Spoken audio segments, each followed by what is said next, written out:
pada umat-umat terdahulu. Dan Rasulullah SAW bersabda, la ya'ti zamanun illa walladhi ba'dahu syarrun minhu.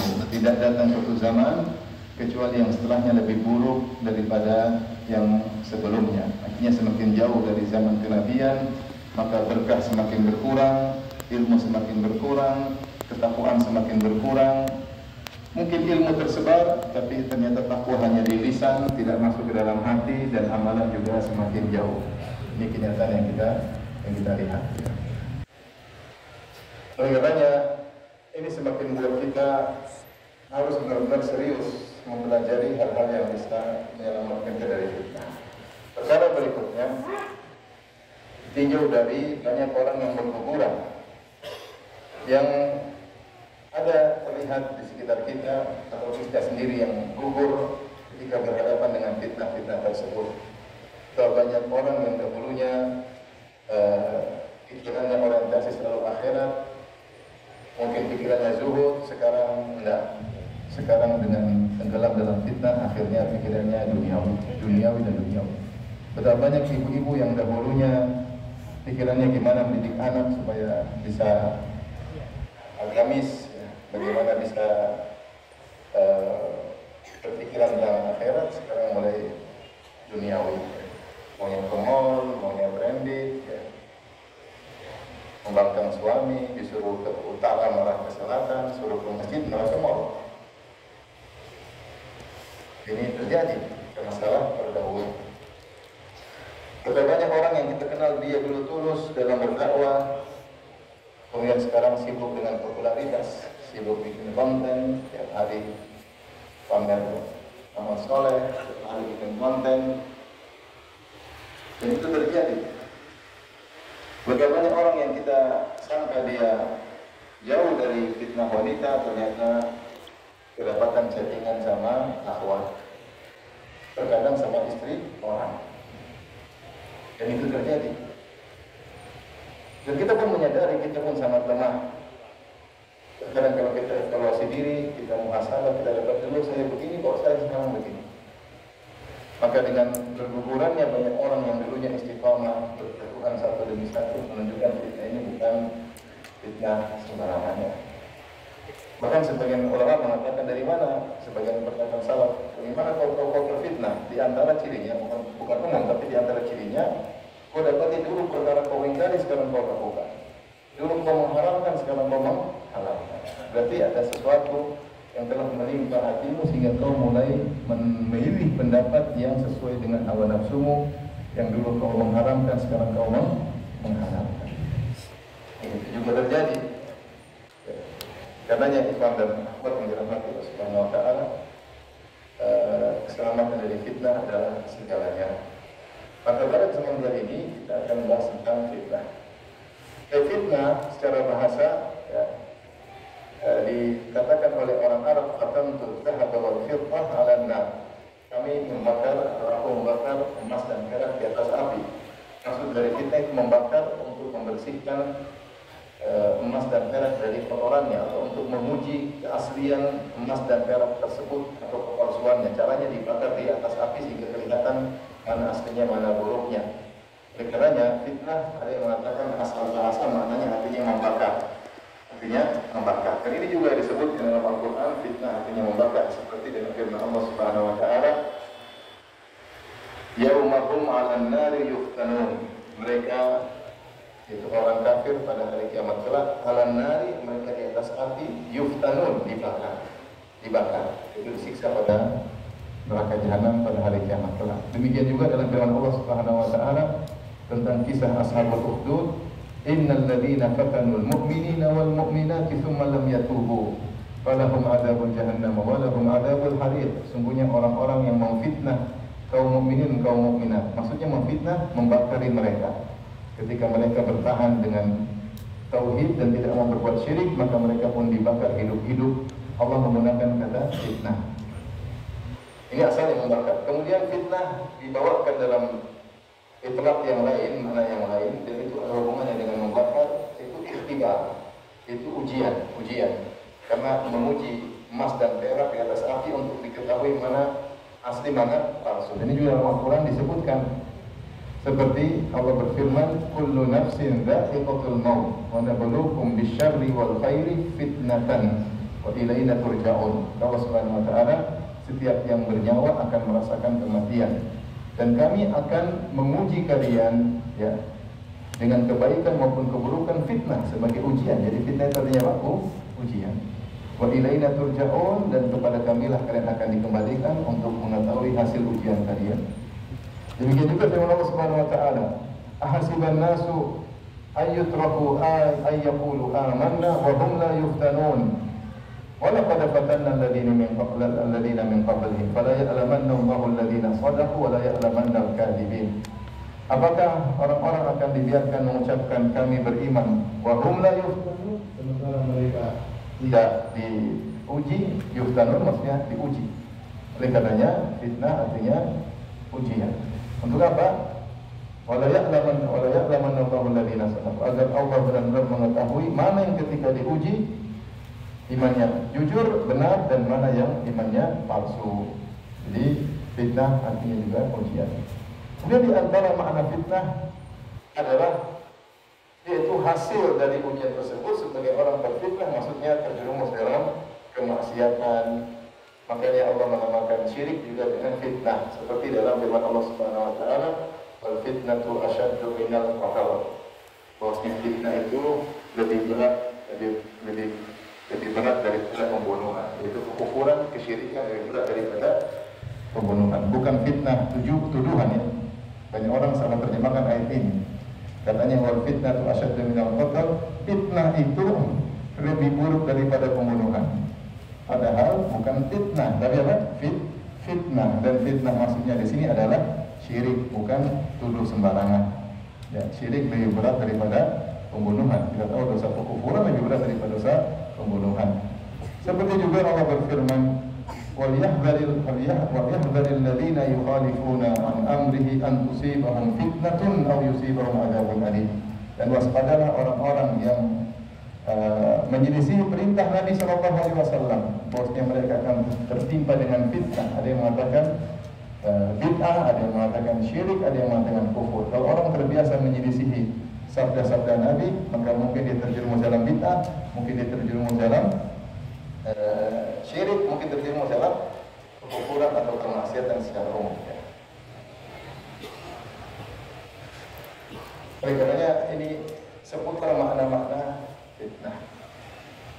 Di antara makna fitnah adalah ketercampuran antara hak dan batil, sehingga tidak jelas mana hak mana batil. Ini banyak juga datang dalam hadis-hadis ya. Seperti Rasulullah SAW bersabda, wa tajibu fitanun, akan datang fitnah. Bingung mana benar mana yang batil, sehingga orang terjerumus. Badiru bil a'mali fitnanan kaqita'il lail mudlim. Segera kalian melakukan amal soleh sebelum datang fitnah. Fitnah seperti potongan malam yang gelap gulita, yang sangat gelap, sehingga seorang tidak bisa melihat mana benar mana salah. Tapi ini mana fitnah, dan kita bisa paham. Kalau di kuburan kita bilang ini fitnah, ini godaan, itu adalah fitnah. Ini makna yang benar. Adapun fitnah, model-model fitnah, maka ulama membagi dua. Pertama mereka sebut dengan fitnah khusus yang terkait dengan seseorang secara pribadi, dan ada fitnah yang umum, yaitu menimpa siapa saja.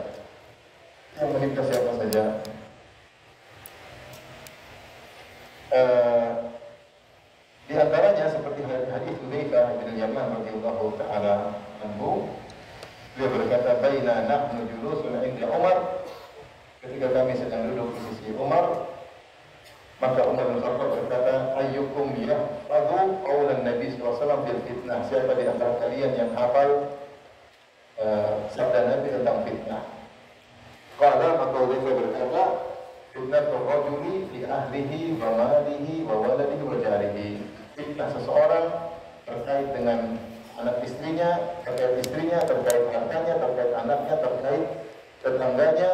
Tukaffiru as-salatu was-sadaqatu wal amru bil ma'ruf wan nahyu 'anil munkar.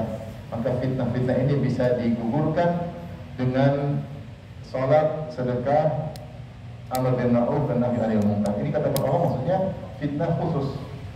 Fitnah khusus maksudnya bagaimana? Itu seorang difitnah, diuji oleh Allah dengan istrinya, dengan anaknya, dengan hartanya, dengan tetangganya. Apakah dia bisa menunaikan hak mereka dengan baik? Apakah dia bisa membimbing, mengelola itu semua dengan baik? Betapa banyak orang akhirnya terjerumus dalam dosa gara-gara terfitnah dengan istrinya. Seperti apa contohnya? Dia terlalu sayang sama istrinya, akhirnya istrinya minta ini, minta anu, dia penuhi. Dia terlalu sayang sama istrinya, akhirnya istrinya mengajari dia untuk durhaka sama orang tua, untuk pelit kepada kedua orang tua, dia turutin karena terlalu sayang sama istrinya.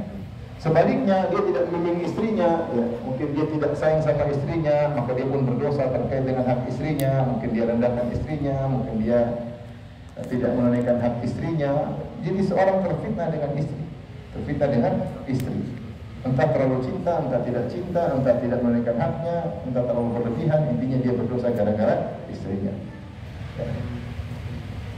Demikian juga seorang bisa berdosa gara-gara anaknya, terlalu cinta sama anaknya, ya.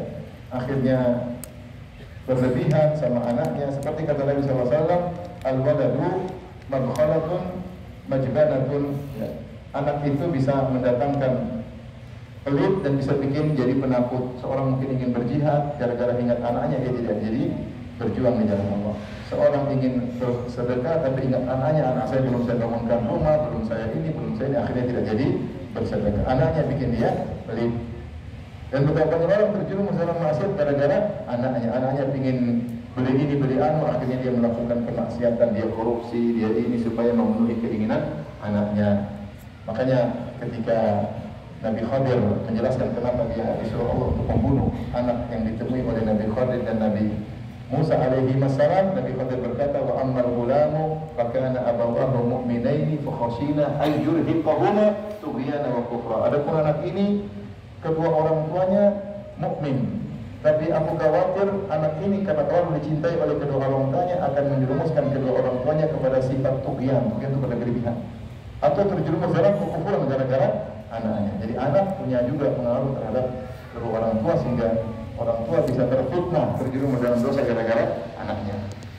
Kemudian malihi, hartanya, apalagi harta, ya, bisa terjerumus membawa orang dalam berbagai macam dosa.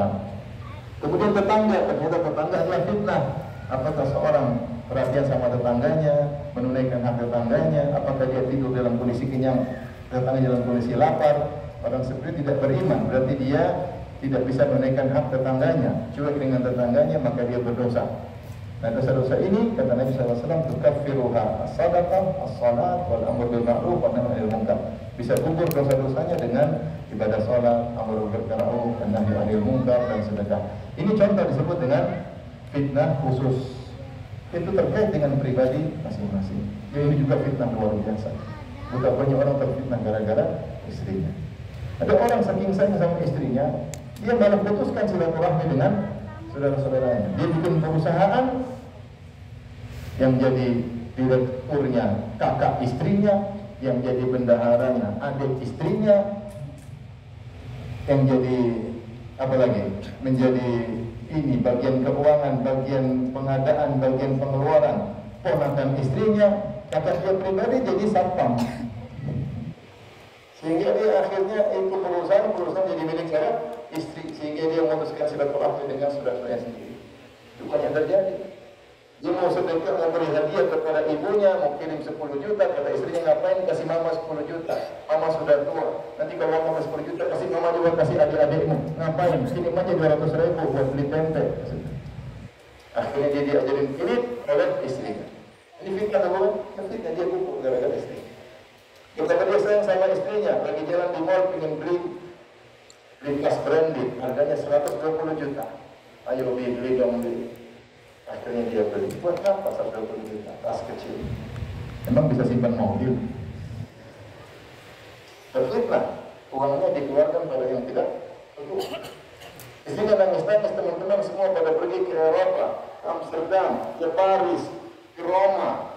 Ya sudah, kalinya mau ke Tasikmalaya nggak jadi. Akhirnya duit habis untuk jalan-jalan ke sana, duit habis. Sana lihat maksiat, wanita terbuka aurat. Nanti dihisab oleh Allah bingung. Terfitnah oleh apa? Istrinya. Sebaliknya ada orang Masya Allah menjadi soleh, dermawan, gara-gara istri itu juga banyak. Maksudnya ini fitnah bukan fitnah sederhana, meskipun disebut dengan fitnah khasah, fitnah terkait dengan pribadi, tapi juga luar biasa. Terkait istri, terkait anak, terkait tetangga, terkait harta. Dan ada fitnah yang umum, ya. Fitnah yang umum, seperti dalam hadis misalnya,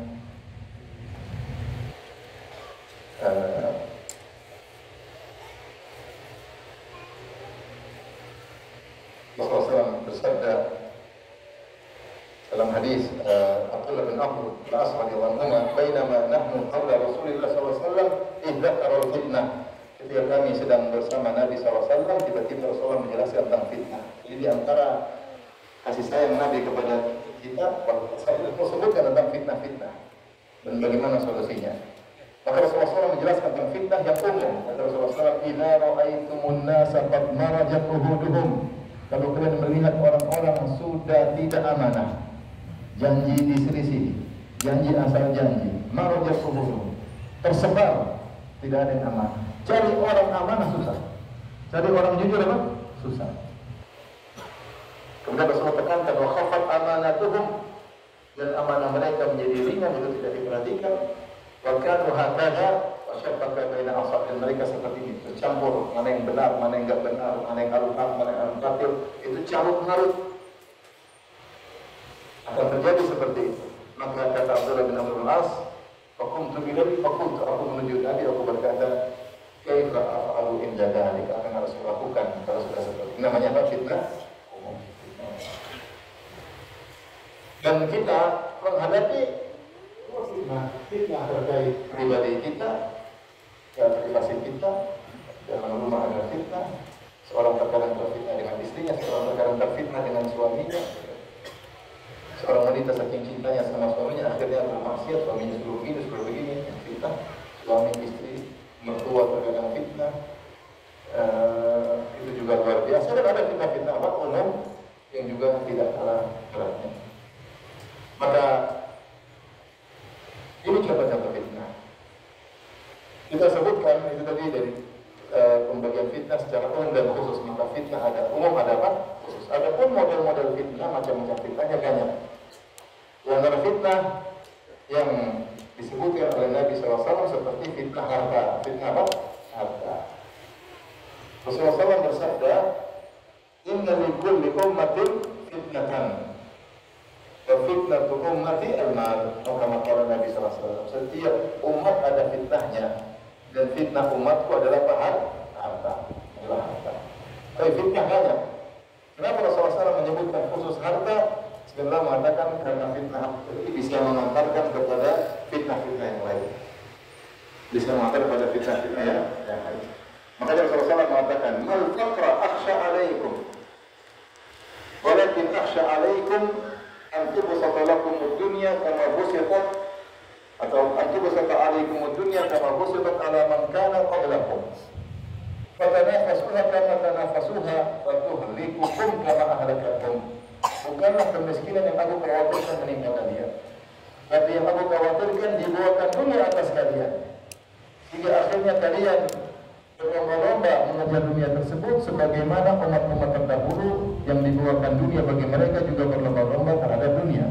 Fatuhlikukum, akhirnya fitnah kekayaan tersebut, dunia tersebut membinasakan kalian, kama ahlakathum, sebagaimana umat terdahulu juga binasa karena harta. Dan itu benar, ketika seorang yang sudah terfitnah dengan harta, dia bisa melakukan banyak kemaksiatan, dia bisa melakukan riswah, menyogok, dia korupsi, dia berbohong, semua karena mengejar apa? Mengejar harta, mengejar harta. Apalagi kemudian muncul perkataan sebagian orang, jangankan hal yang halal, yang haram aja zaman sekarang susah. Kita mau cari harta haram aja susah, apalagi yang halal. Ini perkataan buruk yang buat orang menggampangkan untuk mencari harta yang haram. Ya, haram aja susah, itu dasar. Atau benar dengan kebanyakan menusuk, semua orang juga riba, semua orang juga ini, semua orang juga bohong. Ngapain kita jujur-jujur? Kita kalau jujur bodoh, kita dimakan sama orang. Harus pintar dong. pintar bohong seperti mereka ya. Gara-gara harta semua orang ikut bohong. Semua orang ikut bohong. Sampai luar biasa kalau kita lihat transaksi. Sampai orang misalnya transaksi jualan yang jualan. Mangga manis, mangga manis, mangga manis. Beli sekilo ternyata asam. Lalu asam. Kamu jangan bohongin saya, kamu sabar. Baru dibohongin sekilo, saya dibohongin segerobak. Sabar. Kamu kalau dibohongin jangan bohongin orang. Seperti orang-orang bekerja travel, buka travel, bintang 5, harga sekian bintang. Ternyata di bulan Ramadan, di bulan Desember, high season, harga hotel naik. Ternyata mereka belum beli hotel. Akhirnya orang-orang pada berangkat dikasih hotel bukan bintang 5, bintang 7,5. Yang harusnya sekamar berdua jadi bertujuh. Subhanallah. Ini terjadi luar biasa. Nanti kalau tanya kenapa kita dibohongin oleh broker. Baik, kau dibohongin kemudian membohongin tamu-tamu Allah. Fitnah. Dia tidak mau rugi, maunya yang rugi jamaah. Ini bohong atau bukan? Kenapa ini bisa terjadi? Nekat bohong, nekat menggolimi. Dia pikir tidak ada hisab hari kiamat. Orang kalau jual jasa sama seperti jual barang. Kalau barang tidak sesuai ada hisabnya. Zalim, kalau jasa tidak sesuai juga sama. Sama buka sekolah, target pasti hafal 30 juz. Padahal sudah 2 tahun 1 juz doang. Ini jual jasa kebohongan. Ini kan semua karena harta. Jadi harta ini dikatakan kenapa disebut oleh Nabi wa inna fitnata ummati al-mal, dan fitnah umat adalah harta. Padahal masih banyak yang lain, karena harta, kecintaan terhadap harta menjatuhkan kepada fitnah-fitnah yang baik.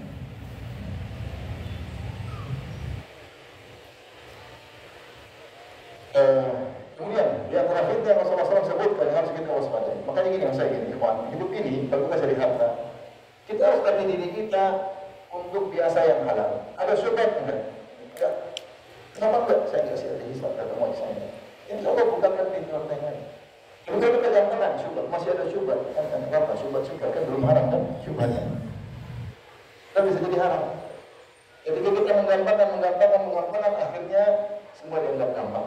Ketika kita sejak awal sudah hati-hati, itu juga benar. Dan semua orang terkait bahkan masalah ibadah, haji. Kalau pakai visa ini. Saya ditawarin, saya bilang saya tidak siap untuk berhisab.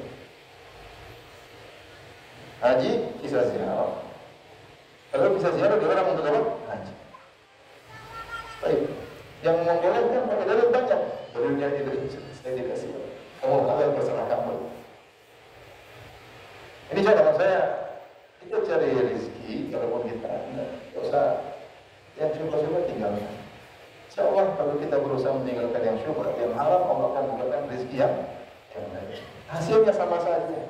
Mau dengan cara syubhat, dengan cara haram, dengan cara halal, rezekinya sama, tidak berubah. Yang dicatat malaikat itu juga. Tergantung kau pilih cara mana caranya, hasilnya sama. Mungkin kau terperdaya sekarang dengan cara haram, hasilnya banyak.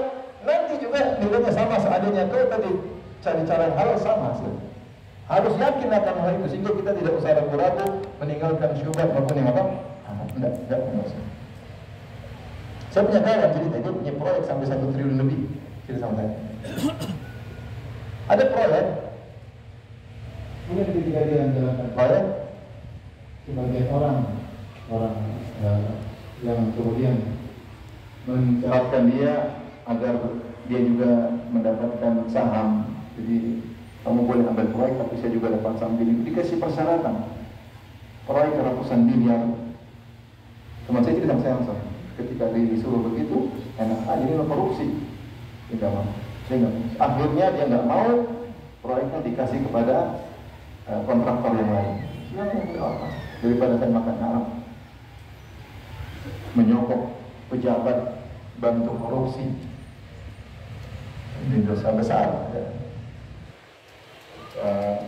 Menyogok dan disogok di neraka. Akhirnya dia tidak ikut.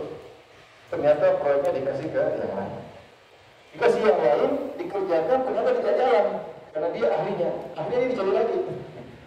Dicari lagi dan tanpa ada korupsi sama sekali. Kalau rezeki tidak akan naik. Ya, jadi maksud saya, ya lihatlah. Seorang harus yakin, rezekinya mau cara haram, mau cara halal, sama saja. Sama saja, hasilnya sama. Mau kau dapat sekarang banyak, kalau kau jujur misalnya kayaknya saya cuma untung 1 juta. Kalau saya bohong 100 juta, benar kau dapat 100 juta sekarang. Tapi lama-lama habis. Kalau kau jujur mungkin 1 juta, tapi Allah kasih berkah, hasilnya sama. Hati-hati fitnah apa?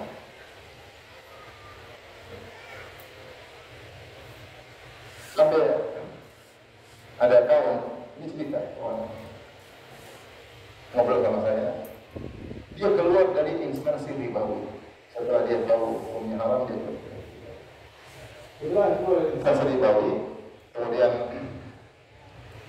dia kerja.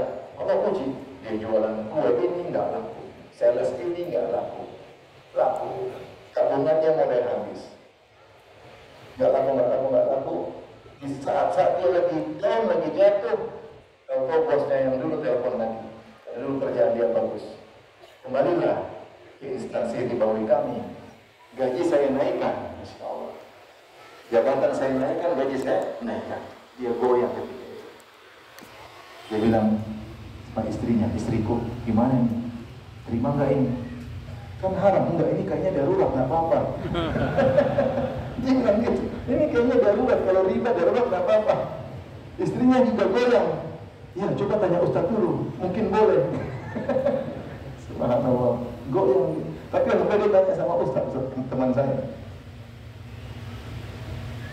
Akhirnya Ustaz bilang, kamu dosa riba apa? Ya dosa riba seperti, salah satu pintu riba seperti mendatangi ibunya. Coba ulang. Dosa riba diantaranya mendatangi seperti mendatangi ibu, menggauli ibunya. Kamu nggak ngerti kata Ustaz. Kamu tahu nggak artinya di situ? Kamu riba itu kamu zinai makmu sendiri, tahu nggak? Langsung dia kaget. Dia nggak mau lagi. Alhamdulillah sekarang hidup nyaman, rezeki halal, alhamdulillah. Rezeki sama saja. Ini bukti, maksudnya saya dapati kenyataan hidup seperti itu. Itu pilihan. Jadi hati-hati fitnah harta. Sudah banyak orang wanita karena fitnah harta akhirnya jadi model lah, memperlihatkan auratnya demi untuk dapat harta. Baik. Berikutnya di antara fitnah yang juga berbahaya yang harus kita waspadai adalah fitnah wanita. Ini luar biasa. Ini saya punya ceramah khusus baru-baru jadi upload, judulnya fitnah apa? Wanita. Yang pernah menyepelekan fitnah wanita. Sudah banyak orang berguguran, dari orang biasa sampai penuntut ilmu. Kalau fitnah wanita tidak membedakan antara yang tidak berjenggot maupun yang berjenggot, semuanya goyang.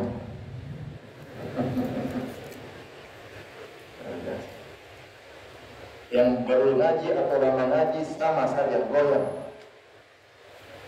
Di antara kisah yang menyedihkan, ini saya maksudnya bukan tapi nyata. Saya ngobrol dengan seseorang, usianya mungkin 55, mungkin ya, udah tua, 50 sampai 60, bukan muda lagi, mungkin 60. Dia bawa istrinya bercadar, istrinya mungkin umurnya sudah sekitar itu juga, yang mana udah besar.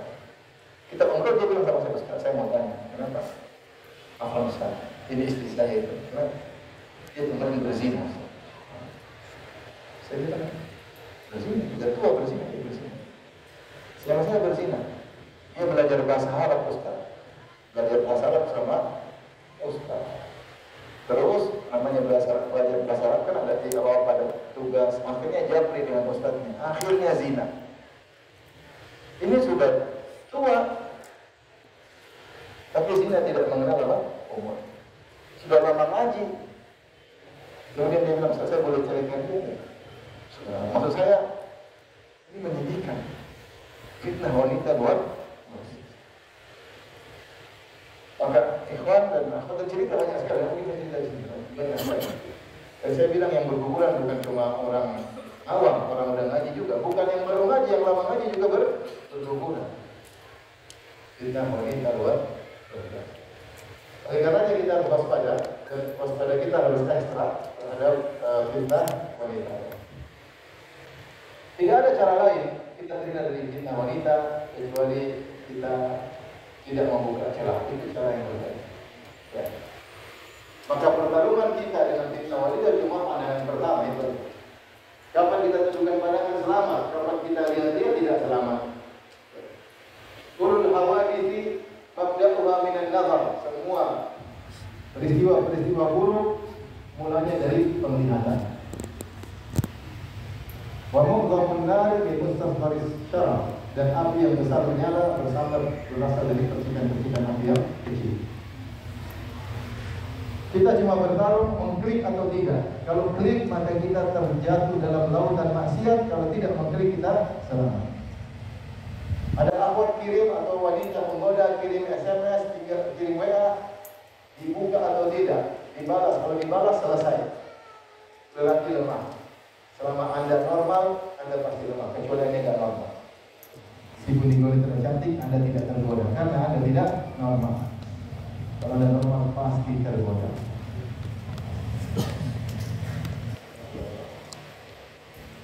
Makanya, kenapa Nabi Yusuf alaihissalam selamat? Bukannya Nabi Yusuf tidak tergoda, dia tergoda. Dia tergoda. Tapi apa kata Imratul Aziz? Walaqad rawatuhu an nafsihi astahsam. Sungguh aku telah merayunya dan dia kekeh, tidak memberi celah sama sekali. Dia tidak kasih celah sama sekali. Tidak kasih celah. Kita ini binasa, sebagian kita binasa dalam fitnah wanita. Kenapa kita kasih celah? Sebagian wanita binasa dengan fitnah laki-laki. Kenapa? Karena kasih celah. Karena kasih celah. Makanya Nabi Yusuf saja takut ketika dia dirayu oleh para wanita. Dia berkata, Rabbi sijnu ahabbu ilayya mimma yad'unani ilayhi. Ya Rabbku, aku sedang di penjara, ya, daripada dirayu oleh mereka, rayuan mereka. Wa illa tasrif anni kaidahunna asbu ilayhinna wa aku minal jahilin. Kalau kau tidak palingkan aku dari rayuan mereka, aku akan condong kepada mereka dan aku pasti bermaksiat. Yusuf alaihissalam tidak merasa dirinya saya tenang aja, aman, tidak ada masalah. Dia bilang saya penjara, nggak ada perempuan di penjara. Kalau saya tidak dipalingkan, tidak di penjara, saya akan condong kepada mereka dan saya akan terjadi. Apakah ada di antara kita merasa lebih soleh daripada Nabi Yusuf? Lebih bertakwa kepada Nabi Yusuf? Kenapa Nabi Yusuf selamat? Fastasam, dia kekeh, tidak mau kasih jelas. Bagaimana Rasulullah sebutkan tentang Jurayj Al-Abid, sang ahli ibadah dari Bani Israel. Ketika dia dipuji oleh seorang wanita, orang-orang hasad sama dia. Mereka bilang, bagaimana kita merusak Jurayj ini ahli ibadah? Maka ada seorang wanita pezina tercantik di zaman itu. Mungkin kalau hidup zaman sekarang followernya paling banyak di IG. Maka dia berkata, ana ahtadinuhu lakum, aku akan fitnah dia untuk kalian. Maka dia pun naik ke kuilnya Jurayj, kemudian dia panggil-panggil, ya Jurayj, ya Jurayj. Kalau bahasa kita, Ustaz, Ustaz, sebentar Ustaz. Ustaz kok gitu sih, kaku banget kan? Tapi kata Nabi SAW mensifatkan Jurayj, walam yaltafit ilaiha, dia tidak tengok sama sekali. Itu begini selamat. Walam yaltafit ilaiha, dia tidak tengok sama sekali. Kalau tengok selesai, kita laki-laki. Antum normal nggak? Nggak tahu belum tentu. Kalau normal lihat cewek pasti tertarik, pasti. Tidak usah ceweknya cantik-cantik, lebih cantik sedikit aja kita bisa tergoda, iya nggak? Yang laki-laki terkadang ingin varian-varian. Ada celah Ustaz satu. Saya nukil aja. Sama di Ustaz Abdul Hakim Haddad. Hafizahullah. Namanya tentang kata dia. Tadi malam saya dengar, saya ketawa ya. Kata beliau, dada lelaki itu lebih luas, lebih dalam dari dada wanita. Kenapa? Lebih menerima cinta, lebih luas cintanya. Kata dia, dalilnya apa? Dalilnya apa? Fankihu ma tabalakum minan nisa'i masna wa thulatha wa ruba'. Nikailah 2, 3, 4. Artinya laki-laki luas, siap menerima 2, 3, 4. Atau lihat di YouTube ya. Kata satu lagi Magda, kalau ada yang bilang hanya kau istriku, emak sama dia, bohong. Tapi kisah dengar saya itu. Laki-laki, kata satu lagi Magda, tapi lihat sini jatuh cinta, lihat situ jatuh cinta. Iman, lalu cinta seluas lautan, bagi-bagi cukup. Oleh karena ini jangan buka pintu ini. Dia bilang istri saya sudah cantik, 1 rasa 4, bohong. Ente laki-laki, kalau ente nggak normal, jangan buka-buka. Dan dia kan memfisikin, ente bisa jatuh cinta kapan saja, bisa jatuh cinta kapan saja. Betapa banyak orang tidak mikir, perempuan dia cocok dari sini, tiba-tiba dia dengar cinta pertamanya dicerai sama suaminya, goyang hatinya. Itu ya, setan mengingatkan lagi makanya. Laki-laki lemah. Makanya jangan buka-buka pintu. Dan buka-buka itu pintu ini. Caranya gimana? Fastakfir. Jangan pintu. Kalau ada akhwat WA sama antum ya sudah, terima kasih. Cukup begitu. Berapa bang harganya? 12.000. 10.000 ngawur. Ya. Kurangi dong mas, sedikit. Oh ya jenggot ente kalau punya jenggot. Jadi ini bukan main-main, banyak orang sudah bergumul kan. Tapi ada akhwat kurang ajar sama menuntut ilmu, punya di skrip. Bukti menuntut ilmu juga berguguran. Ada dulu teman istri saya, tidak ada terkenal. Dia bilang pada istri itu ada menuntut ilmu. Jam 3:30 malam, oh ini bangun sholat malam. Terfitnah. Ngapain ente bangunkan perempuan? Bukan apa-apa ente. Oh ini jangan lupa sholat malam juga jam 3:30. Kasih buat apa? Terfitnah nggak itu? Udah tanya-tanya. Makanya jangan pernah laki-laki maupun perempuan semuanya bisa terfitnah. Dengan adanya medsos, melihat ini melihat anu, kita bisa jatuh.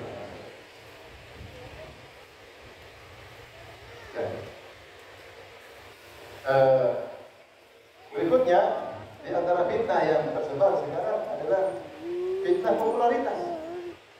Fitnah popularitas.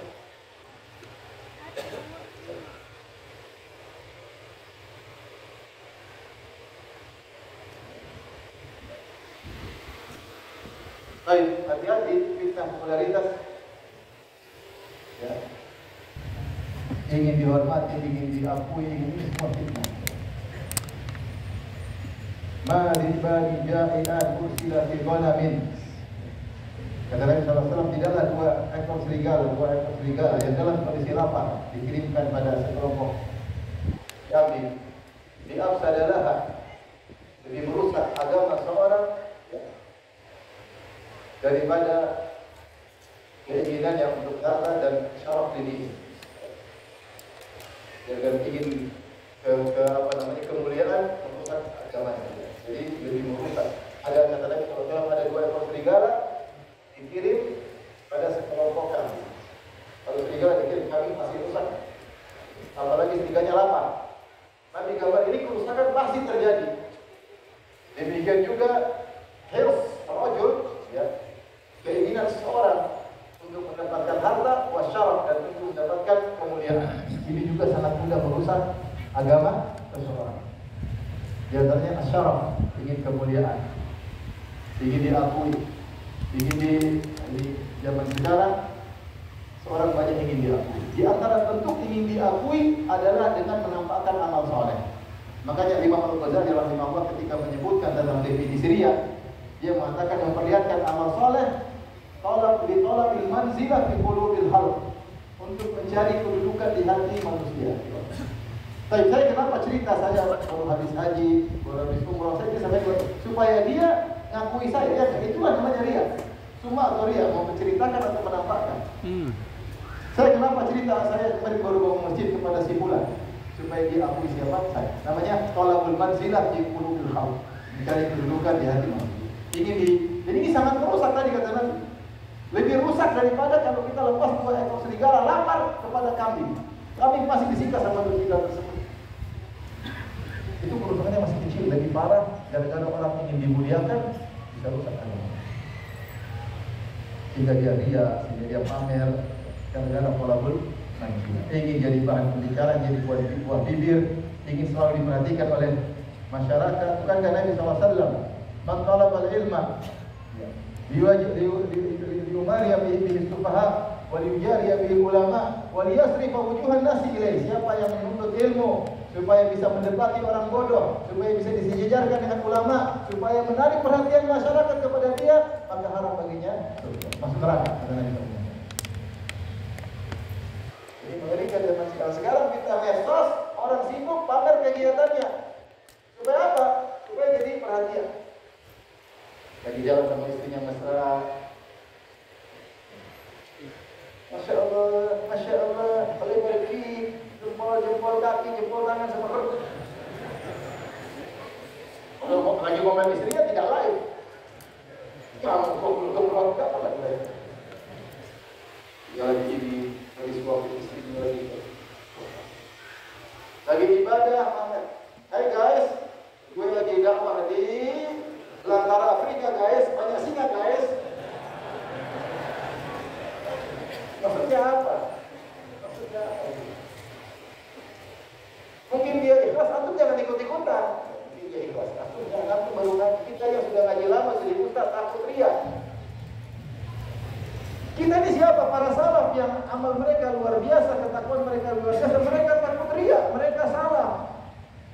Dan mereka sembunyikan amal mereka sebisa mungkin, mereka sembunyikan amal mereka. Mereka takut riak, mereka tidak mau spekulasi amalnya diterima atau tidak. Ini kita kayaknya salah aja yang takut, saya nggak perlu takut. Semua amal soleh kita ceritakan, bantuan kita ceritakan, kita lainkan. Lagi sholat Tuhan, guys, inilah kebiasaan Ustaz kita kalau Tuhan dia sholat Tuhan. Bagaimana Ustaz? Sunnah Nabi, sunnah Nabi. Lihat ini, kita luar biasa. Aku udah perlu terkenal di alam semesta, terkenal di langit. Dalam hidup ini ada dua kecanduan. Kecanduan pamer amal soleh, kecanduan menyembunyikan amal soleh. Tinggal pilih, akan timbul kecanduan. Itu tinggal pilih. Tinggal pilih. Orang yang paling bahagia yang kecanduan menyembunyikan amal soleh. Dia terbiasa dengan diketahui orang dia mana. Kalau orang candu ingin pamer, dia sibuk tiap hari harus bikin konten, harus bikin status tiap hari. Kalau enggak dia gelisah. Hari ini belum ada yang like, gelisah. Itu terbawa sedikit-sedikit. Maka fitnah popularitas ini sangat berbahaya, yang sangat perlu ditakuti oleh para. Baik, fitnah banyak. Fitnah yang kemudian sampai pada suatu penjara, fitnah demonstrasi, fitnah semacam, fitnah maki-maki orang, dan mungkin terjadi di zaman kita, atau sudah terjadi atau akan terjadi. Saya tidak akan menjelaskan fitnah tersebut, tapi fitnah itu macam-macam. Sampai ada fitnah sampai pertukaran darah, fitnah kekuasaan, fitnah itu banyak. Fitnah itu banyak. Nah, di akhir bahasan saya ingin menyampaikan beberapa poin yang disebut oleh Nabi SAW cara untuk menghindarkan fitnah. Pertama, catat. Ketika Rasulullah SAW ditanya, "Qultu ya Rasulullah, man najat? Bagaimana cara selamat dari fitnah?" Kata Nabi, "Amsik alaika lisana." Tahan lisan, jangan banyak ngomong. Jangan suka komentar. Biarkan yang komentar ahlinya. Antum enggak usah komentar, enggak usah apa komentar. Ini yang pertama. Oh, dia sakka baituka. Jadikanlah tempat rumah luas. Itu jangan sedikit keluar, kecuali kalau ada keperluan. Jangan suka keluar kecuali ada keperluan. Bagi ala fatihatik, lagi sila dosa-dosa, sedikit evaluasi. Ya Allah, saya hari ini saya masih nonton film Korea, ya Allah. Saya masih nonton film India. Saya masih lihat cewek. Saya masih hari ini saya terlambat sholat subuh, ya Allah. Itu bagi ala fatihatik. Itu buat keselamatan. Betul. Ini di antara solusi yang Rasulullah ajarkan dalam hadis yang lain dari Rasulullah SAW, "Idza ra'aitumul nas qad farajat uhudum wa khafat amanatu wa kanu hakala." Dan orang sudah enggak amanah, sudah carut marut, tidak tahu mana yang benar mana yang salah. Maka apa solusinya? Kata Nabi SAW, "Ilzam baiti." Seringlah di rumah, jangan terlalu ikut urusan apa orang. Wa mlik alaika lisana, jangan suka komentar. Wa khudh ma ta'rif wa da' ma tunkir. Yang kau tahu benar lakukan, yang kau tahu salah tinggalkan. Jangan coba-coba. Wa alaika bi amri khasati nafsik, sibuk dengan privasimu, sibuk dengan privasimu. Wa da'anka amral 'amah, jangan sibuk dengan urusan banyak orang. Ente privasi banyak sekali antum urus. Istri ente belum selesai tugas, belum didakwahi dengan baik, anak-anak masih ada yang belum berjilbab, masih malas-malasan sholat subuh. Antum aja Quran masih 30 doang, belum ditambah-tambah. Masih banyak, belajar masih belum jelas. Bahasa Arab belum bisa. Kalah sama anak-anak di Madinah masih kecil sudah bisa bahasa Arab.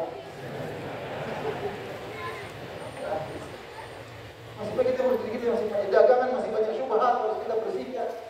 Ngurus orang kita saja urusannya masih belum selesai. Masih belum selesai. Tiga ini masalahnya sebenarnya kepo. Kepo itu sumber fitnah. Semua, saya tidak bilang, saya bilang kita, saya juga. Ini sifat manusia, sukanya apa? Kepo, ingin tahu. Saya katakan sama teman, kalau ada di zaman sekarang, ada seorang, dia kerjaannya, dia datang sama kita, lagi ngobrol apa, boleh minum kamu, apa begitu, setelah dia pergi ke tempat sebelah, ibu lagi duduk, ibu lagi ngobrol apa sih? Harusnya nggak begitu. Kira-kira orang jualan, lagi belanja apa sih? Ada orang ribut, lagi ribut apa sih? Kira-kira orang seperti orang apa? Orang gila kan? Hah? Ketemu orang itu pengen tahu semua, orang gila kan? Itulah sebagian kita, ngeklik-ngeklik itu kan seperti itu, cuma dunia maya, paham? Bedanya dia dengan sebagian kita apa? Itu offline, ini online. Ingin tahu urusan orang yang klik, terus komentar. Sama aja kan? Lagi masalah apa sih? Komentar. Cuma itu offline, ini online. Itulah hakikat sebagian kita. Saya tidak bilang semua kita karena tidak semua.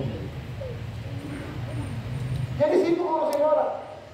Bagaimana tidak terfitnah? Bagaimana tidak rusak? Tapi ribut.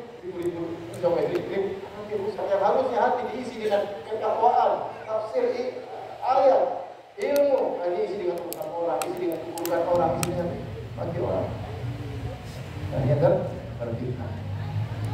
Min husni Islamil mar'i tarkuhu ma la ya'ni. Kata Nabi di antara kelebihan Islam seorang meninggalkan yang bukan apa? Urusannya. Meninggalkan yang bukan urusannya. Nah, kita mengurusin semua urusan orang. Inilah yang luar biasa. Kalau urusan itu penting, kita nggak balik pun orang akan kasih tahu. Kalau ini semua. Politik akal, urusan artis akal. Kriminal akal. Ayat-ayat nggak ngerti. Liga bola semuanya hafal.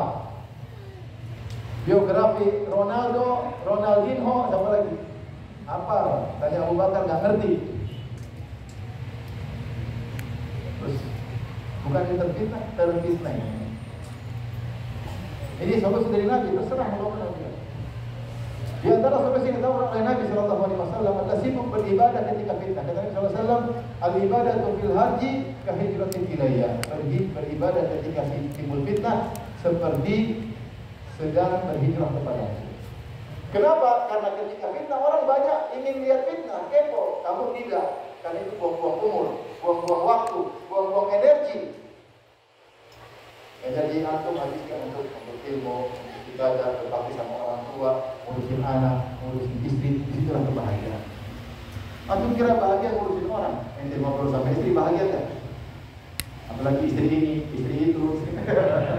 Bercanda. Ini kalau saya ngurusin keluarga udah senang bahagia, ngurusin orang udah bahagia. Ente bangun malam, salat malam menangis bahagia, ente ngurusin anak bahagia. Ngurusin orang mana ngurusin bahagia? Hati kalau isinya kemarahan, kedongkolan, kesedihan, jengkel, macam-macam. Oleh karenanya sibuk dengan beribadah. Pastikan di zaman fitnah kita ada waktu salat duha, ada waktu salat malam, ada zikir pagi petang, ada waktu sehari kita baca Al-Quran. Itulah pahalanya besar di zaman fitnah. Orang semua sedang sibuk menganalisa. Jadi ini analisa begini, biar mereka menganalisa. Atau menganalisa itu dari yang tidak tahu. Ada ahlinya. Tapi di antara solusi yang diajarkan oleh Nabi Sallallahu Alaihi Wasallam dalam menghadapi fitnah adalah memperbaiki iman dan berakhlak mulia. Kata Rasulullah SAW, "Fataji'u fitanun, wa yaqulul muslim, hadhihi muhlikati, thumma tankashif." Datang sebuah fitnah sangat besar sampai seorang mukmin berkata, "Saya binasa."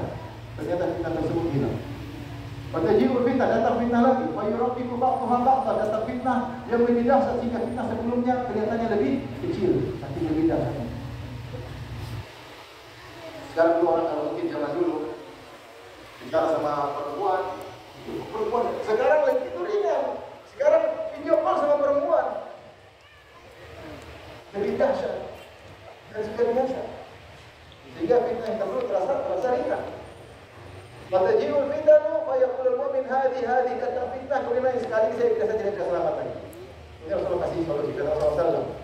Man ahabba an yuzaza 'anil-nar wa udkhila al-jannata falta'ti maniyatuhu wa huwa yu'minu billahi wal yawmil akhir wal ya'ti ila an-nasi alladhi yuhibbu an yu'ta ilayhi. Solusi kalau ada fitnah dan akhirnya fitnah itu bisa membunuhmu, bagaimana kau selamat? Jika kau ingin selamat dari neraka dan masuk surga, datanglah pengertianmu dalam kondisi kau beriman kepada Allah dan hari akhirat. Sibuk belajar iman kepada Allah, sibuk tawakal, husnuzan kepada Allah, sifat-sifat Allah belajar dan sibuk kebahagiaan. Tauhid rububiyah, uluhiyah, semua sifat belajar. Belajar tentang iman kepada hari akhirat, ada hisab, ada mizan, ada haud, ada sirat, ada qantarah, belajar. Sehingga semakin menguatkan iman kita kepada hari akhirat. Ini solusi agar kita selamat dari fitnah. Yang kedua kata Nabi, wal ya'ti ila nasi alladhi yuhibbu an yu'ta ilaihi.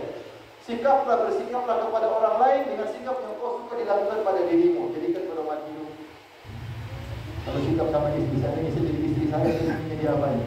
Ini dia kan kalau jadi istri. Kira-kira istri maunya dia apa? Dia berikan emas. Dia berikan emas lagi.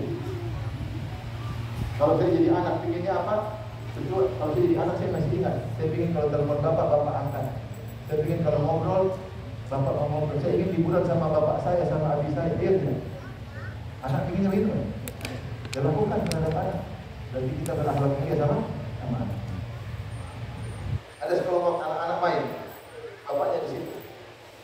Lihat, bapaknya bosan, akhirnya bapaknya keluar. Anaknya bilang, Abi mau kemana? Abi di sini aja kita udah senang. Abi di sini aja, keberadaan Abi bersama kami, buat kami bahagia.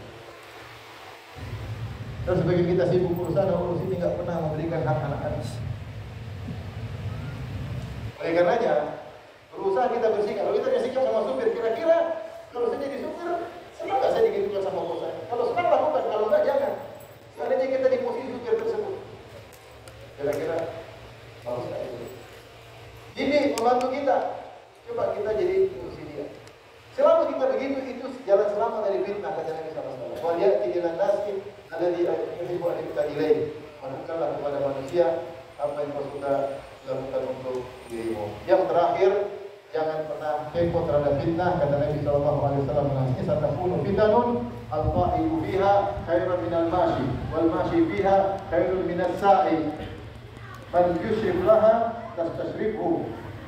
Sungguhnya akan datang fitnah-fitnah yang duduk lebih baik daripada yang berdiri. Kenapa? Kalau duduk dia nggak lihat, yang bukan berdiri semakin lihat.